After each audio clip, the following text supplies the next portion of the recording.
Sholat sebagai media munajat kita kepada Allah, sesuatu yang sangat pribadi, sangat personal, yang tadinya kita tidak bisa limpahkan, ungkapkan kepada kakak, kepada bapak, pada atasan, kita ungkapkan semua kepada Allah.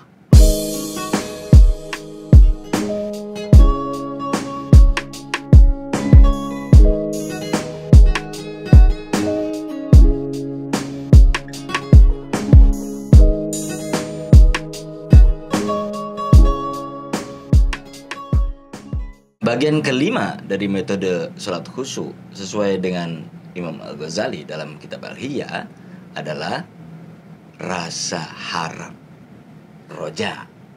Kita harus menumbuhkan rasa harap itu dalam sholat kita, karena sholat adalah munajat.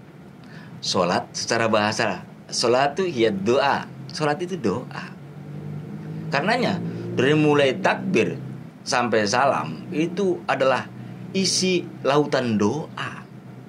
Kita berkesempatan untuk menyampaikan harapan-harapan kita kepada zat yang merupakan sumber dari segala sumber harapan. Kalau hanya berharap pada makhluk, kita sering dikecewakan. Berharap pada tetangga, berharap kepada saudara, orang tua, kawan dekat, kadang sering kecewa. Tetapi berharap pada Allah adalah jalan yang paling selamat. Misalnya begini, tadi saya sudah ungkapkan, ini bacaan-bacaan dalam sholat adalah ungkapan doa. Kalau kita hanya hafal bacaannya, tidak pada penghayatannya, kering sholat kita. Justru tumbuhkan rasa harap itu dengan protokol bacaan sholat yang ada. Ketika menyebut Rabbik fili warhamni wajburni, itu dengan penghayatan harapan apa sesuai dengan apa yang kita baca. Ampun ya Allah. Kalau terbersit saat itu kita ingat dosa, ya mohon ampun sesuai itu. Mumpung ada waktu untuk mengungkapkan itu. Lalu sholat itu kan memasuki dimensi yang berbeda, dimensi barzakhi, dimensi di mana seseorang masuk ke dalam dimensi alam yang berbeda. Karenanya assalamualaikum dalam sholat tidak dijawab, karena itu sebetulnya untuk Kanjeng Nabi, untuk para malaikat di dimensi yang berbeda. Rasakan itu sampai di sana. Oh, dalam sholat kita sebetulnya juga harus merasakan kehadiran Kanjeng Nabi, para malaikat. Rasa itu harus ada. Bagaimana kita bisa mengungkapkan sebuah harapan disaksikan oleh Kanjeng Nabi Muhammad dalam tahiyat? Coba. Kan kita dalam tahiyat itu menyebut Assalamualaikum ayyuhan nabi wa rahmatullahi wabarakatuh. Salam sejahtera wahai engkau Nabi. Nah, itu pakai domirnya kata ganti orang kedua tunggal. Kalau banyak assalamualaikum, kalau sendiri assalamualaikum. Jadi sholat harus masuk ke sana. Kita butuh Kanjeng Nabi. Ya, kehadiran Kanjeng Nabi itu dimensinya ke sana. Assalamualaikum wa ala ibadillahi sholihin. Kita juga mendoakan kakek, buyut, saudara kita yang sudah meninggal. Harus merasakan itu sholat jiwa dan raga. Hudurul qalb, seperti yang di pembahasan awal. Hudurul qalb sampai di sana. Ketika kita sudah merasakan lahir dan batinnya, baru kita bersyahadat asyhadu an la ilaha illallah wa asyhadu anna muhammadar rasulullah. Baru sholat itu nikmat.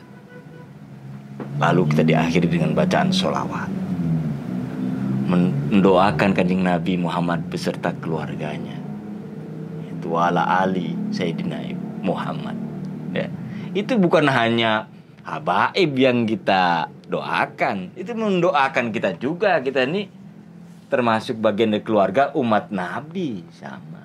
Rasakan sampai ke sana kedalamannya.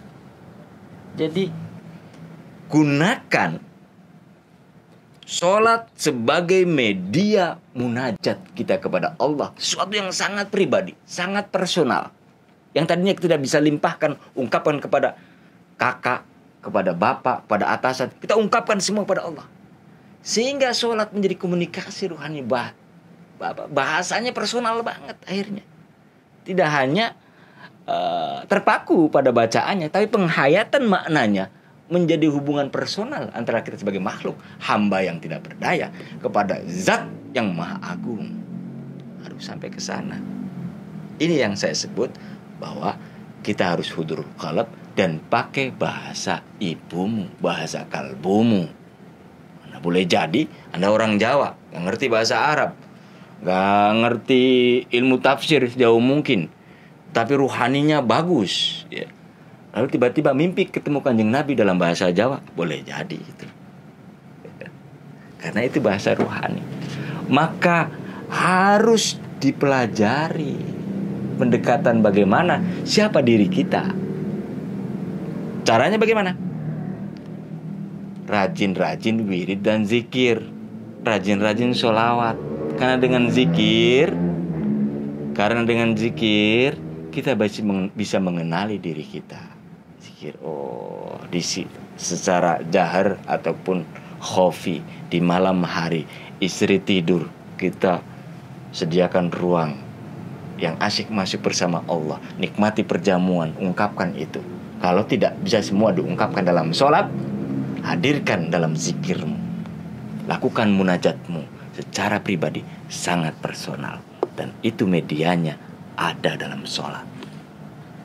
Berikutnya, yang terakhir adalah metode al-haya, rasa malu kepada Allah.